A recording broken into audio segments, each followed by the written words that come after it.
ಕೃತ್ರಿಮವು ಜಗವೆಲ್ಲ ಸತ್ಯತೆಯದೆಲ್ಲಿಹುದೋ, ಕರ್ತೃವೆನಿಸಿದನೆ ತಾಂ ಗುಪ್ತನಾಗಿಹನು. ಛತ್ರವೀ ಜಗವಿದರೊಳಾರ ಗುಣವೆಂತಹುದೋ, ಯಾತ್ರಿಕನಿ ಜಾಗರಿರು ಮಂಕುತಿಮ್ಮ. ಕೃತ್ರಿಮವು ಜಗವೆಲ್ಲ ಸತ್ಯತೆಯದೆಲ್ಲಿಹುದೋ, ಕರ್ತೃವೆನಿಸಿದನೆ ತಾಂ ಗುಪ್ತನಾಗಿಹನು. ಛತ್ರವೀ ಜಗವಿದರೊಳಾರ ಗುಣವೆಂತಹುದೋ, ಯಾತ್ರಿಕನೇ ಜಾಗರಿರೋ ಮಂಕುತಿಮ್ಮ. ಆತ್ಮೀಯರೇ, ಈ ಕಗ್ಗದ ಭಾವಾರ್ಥ ಹೀಗಿದೆ. ಈ ಜಗತ್ತೆಲ್ಲ ಕೃತ್ರಿಮವಾದದ್ದು. ಸತ್ಯತೆ ಎನ್ನುವುದು ಎಲ್ಲಿದೆಯೋ ಇದನ್ನು ಸೃಷ್ಟಿ ಮಾಡಿದವನೇ ಕಣ್ಣಿಗೆ ಕಾಣದೆ ಗುಪ್ತವಾಗಿದ್ದಾನೆ. ಈ ಜಗತ್ತು ಒಂದು ವಸತಿ ಗೃಹ. ಇಲ್ಲಿ ಯಾರ ಗುಣ ಹೇಗೋ ತಿಳಿಯದು. ಯಾತ್ರಿಕನಾದ ನೀನು ಎಚ್ಚರವಾಗಿರು. ಇದೊಂದು ಅದ್ಭುತವಾದ ಚೌಪದಿ. ಇದನ್ನು ಎರಡು ನೆಲೆಗಳಿಂದ ನೋಡಿದಾಗ ಪ್ರಯೋಜನವುಂಟು. ಮೇಲಿನ ಅರ್ಥ ನೋಡುವುದಾದರೆ ಹೀಗೆ ಹೇಳಬಹುದು. ಈ ಪ್ರಪಂಚವನ್ನು ನಂಬುವುದು ಕಷ್ಟ. ಇಲ್ಲಿ ಎಲ್ಲವೂ ಕೃತ್ರಿಮವೇ. ಸತ್ಯತೆಯನ್ನು ಹುಡುಕಬೇಕಾಗಿದೆ. ಇದರ ಸೃಷ್ಟಿಕರ್ತನನ್ನು ಹಿಡಿದು ಕೇಳೋಣವೆಂದರೆ ಅವನ ಪತ್ತೆಯೇ ಇಲ್ಲ. ನಾವು ಯಾತ್ರಿಕರ ಹಾಗೆ ಜಗತ್ತಿಗೆ ಬಂದಿದ್ದೇವೆ. ಛತ್ರದಲ್ಲಿ ಉಳಿದಿದ್ದೇವೆ. ಇಲ್ಲಿ ಯಾರು ಹೇಗೋ ಅವರ ಗುಣಗಳೇನೋ ತಿಳಿಯದು.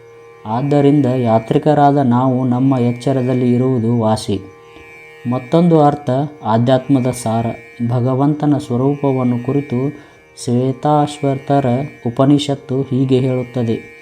ಏಕೋ ದೇವ ಸರ್ವಭೂತೇಷು ಗೂಢಃ, ಸರ್ವವ್ಯಾಪಿ ಸರ್ವಭೂತಾಂತರಾತ್ಮ, ಕರ್ಮಾಧ್ಯಕ್ಷಃ ಸರ್ವಭೂತಾದಿವಾಸಃ, ಸಾಕ್ಷಿ ಚೇತ ಕೇವಲೋ ನಿರ್ಗುಣಶ್ಚ.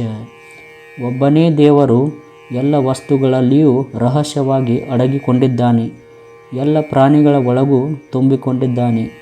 ಜೀವಿಗಳು ಮಾಡುವ ಎಲ್ಲ ಕೆಲಸಗಳಿಗೂ ಅವನದೇ ಮೇಲ್ವಿಚಾರಣೆ. ಅವನು ಪ್ರಪಂಚಕ್ಕೆ ಸಾಕ್ಷಿಯೂ ಹೌದು. ಅವನೇ ಪ್ರಾಣಿಗಳ ಮನೋಬುದ್ಧಿಗಳನ್ನು ಪ್ರೇರೇಪಿಸುವ ಶಕ್ತಿ. ಸ್ವತಃ ನಿರ್ಗುಣನೂ ಹೌದು. ಯಾವುದಕ್ಕೂ ಅಂಟದೇ ಇರುವವನೂ ಹೌದು. ಇದನ್ನು ನೋಡಿದರೆ ನಾವು ಯಾರು? ನಾನು ಕೆಲವೇ ದಿನ ಬದುಕುವ ಒಂದು ಹೆಸರಿನ ಪಾತ್ರೆ. ಅದರಲ್ಲಿ ಇರುವುದು ಶಾಶ್ವತವಾದ ಆತ್ಮವಸ್ತು. ಅಂದರೆ ಕಣ್ಣಿಗೆ ಕಾಣದ ಆತ್ಮವು ಕಣ್ಣಿಗೆ ಕಾಣುವ ಶರೀರವನ್ನು, ಅದರ ಬುದ್ಧಿಯನ್ನು ನಡೆಸುತ್ತದೆ. ಹಾಗಾದರೆ ನಾವು ವ್ಯವಹರಿಸುವುದು ಯಾರೊಡನೆ? ಈ ಜಗತ್ತಿನಲ್ಲಿ ಸತ್ಯ ಯಾವುದು ಎನ್ನುವುದನ್ನು ಹುಡುಕುವುದೇ ವೇದಾಂತ ಪರಮ ಉದ್ದೇಶ. ಈ ಜೀವ ತಾತ್ಪೂರ್ತಿಕವಾಗಿ ಜಗತ್ತಿಗೆ ಬಂದಿದೆ. ದೇಹ ಇಂದ್ರಿಯಗಳು ತನ್ನವು ಎಂದು ಭಾವಿಸಿಕೊಂಡು ವ್ಯವಹರಿಸುತ್ತದೆ. ಜಗತ್ತಿನ ಎಲ್ಲ ವಸ್ತುಗಳು ಆಕಾರ, ಬಣ್ಣ, ರುಚಿ, ವಾಸನೆ ಮೊದಲಾದ ಗುಣಗಳಿಂದ ಉಂಟಾದವುಗಳು. ಆದರೆ ಈ ಗುಣ ಜೀವದ್ದು ಮಾತ್ರ. ಆತ್ಮಕ್ಕೆ ಯಾವ ಗುಣವೂ ಇಲ್ಲ. ತನ್ನ ಇಚ್ಛೆಯಂತೆ ಯಾವ ಗುಣವನ್ನಾದರೂ ತೋರಬಲ್ಲದು. ಅದಕ್ಕೆ ಕಗ್ಗ ಹೇಳುತ್ತದೆ, ಯಾತ್ರಿಕನಾದ ಜೀವವೇ ಹುಷಾರಾಗಿರು. ಸತ್ಯವಾದ ಆತ್ಮದ ಕಡೆಗೆ ಮನ ಇರಲಿ. ಕೃತ್ರಿಮವಾದ ಮನಸೆಳೆಯುವ ಪ್ರಪಂಚದೆಡೆಯಿಂದ ಮನಸ್ಸನ್ನು ತಿರುಗಿಸು ಎನ್ನುತ್ತಾರೆ ಡಿ.ವಿ.ಜಿಯವರು. ಧನ್ಯವಾದಗಳು. Thank you.